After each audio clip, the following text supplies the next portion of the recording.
15, 16. А Тами 17, 18 и 20. В свои 67 Беслан Гудиев с легкостью выполняет нормы ГТО. Отжимается и качает пресс даже больше необходимого. Именно он и открывает новую площадку в Карабулаке. Через считанные минуты Беслан зарабатывает золотой значок «Готов к труду и обороне». Этой площадке мужчина не нарадуется. Построить ее для родного города Беслан Гудиев попросил у главы Ингушетии. Махмуд Али Калиматов обозначил сроки, и вот сегодня открывают новый физкультурно-спортивный комплекс для сдачи норм ГТО.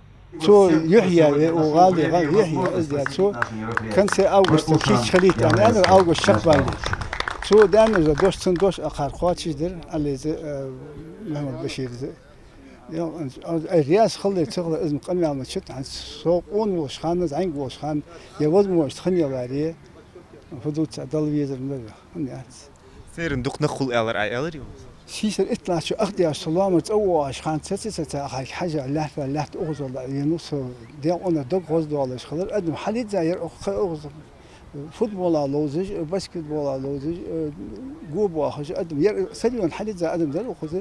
Теперь спортом можно заниматься часами напролет и не тратиться на абонементы в спортзал. Все необходимое здесь. Воркаут-площадку открыли на территории центрального стадиона города. Спортсмены очень быстро опробовали ее. Они вытворяют на брусьях и турниках настоящие пируэты, показывая мастер-класс для подрастающих. Зелимхан Барахоев – мастер воркаута. В свои 25 он чемпион России по стритлифтингу и призер чемпионата мира по воркауту. Сейчас вовсю продвигает среди молодежи это новое направление спорта. Признается, в недалеком 2011-м, когда парень только начинал свою карьеру, таких условий не было. Были обычно оставлены старые советские перекладины, да, на территории районов Назрани или Малгобека. Приходилось выкручиваться, условия были хуже, но, как говорится, чемпионы растут не в лучших условиях, а из-за того, что есть воля, желание добиться результатов. Открытие этой площадки стало возможным благодаря нацпроекту «Спорт. Норма жизни». Для Карабулака с 50-тысячным населением это настоящий подарок.